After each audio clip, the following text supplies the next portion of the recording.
Hi everyone, आज हम बात करेंगे पार्किंसन डिसीज़ के बारे में।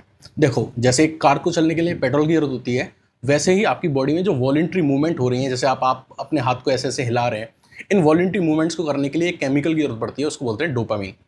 अब देखो, पेट्रोल तो पेट्रोल पंप पे मिल जाता है, डोपामाइन कहाँ मिलता है? तो ये डोपामाइन हमारा जो ब्रेन है, ब्रेन का पार्ट होता है मिड ब्रेन, और उस मिड ब्रेन का एक पार्ट होता है सबस्टेंशिया नाइग्रा, ये वहाँ से मिलता है डोपामाइन।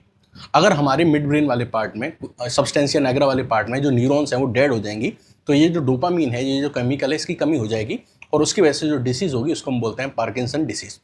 इस डिसीज़ के लक्षण क्या हैं वो आपको समझना ज़रूरी है, तभी आप पता कर पाएंगे कि पर्सन जो पेशेंट है उसको पार्किंसन है कि नहीं।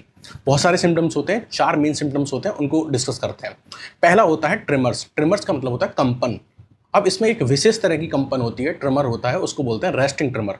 रेस्टिंग ट्रिमर का क्या मतलब होता है कि जब आपकी बॉडी रिलैक्स स्टेट में होती है और आप आराम से ऐसे बैठे हुए हैं और आपके जो हैंड्स हैं वो कहीं सपोर्टेड है। मान लो कि मेरे हाथ इस कॉपी पे रखे हुए हैं, तो मेरी जो फिंगर्स हैं वो इस तरीके से क्या करने लग जाएंगी, ट्रिमर्स यानी कंपन करने लग जाएंगी। तो एक तो इसका लक्षण ये होता है कि इसमें रेस्टिंग ट्रिमर्स होता है। दूसरा हम बात करें तो दूसरा इसमें होती है रिजिडिटी। रिजिडिटी का मतलब ये होता है, जैसे आप किसी पेशेंट को एग्जामिन कर रहे हैं और आपने उससे कहा कि अपने हैंड को ऐसे रखो।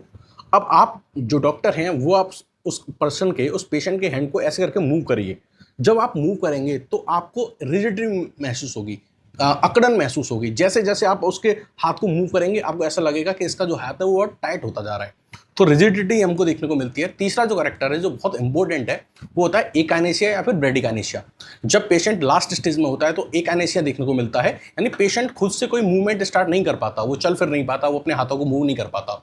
ये लास्ट स्टेज में होता है, वो व्हील चेयर पे आ जाता है। और अर्ली स्टेज में होती है ब्रेडिकाइनेसिया, यानी कि जो उसकी मूवमेंट होती हैं वो बहुत स्लो मूवमेंट होती हैं, वो फास्ट मूवमेंट नहीं कर पाता है।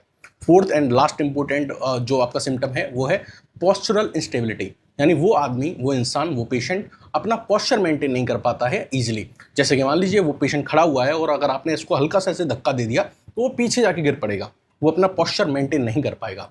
तो ये पार्किंसन डिसीज के लक्षण थे। आपको किसी और बीमारी के बारे में कोई भी जानकारी चाहिए तो आप कमेंट सेक्शन में ड्रॉप कर दीजिए। मैं कोशिश करूंगा कि मैं आपको उसके बारे में जानकारी दे पाऊँ। Thank you and have a nice day.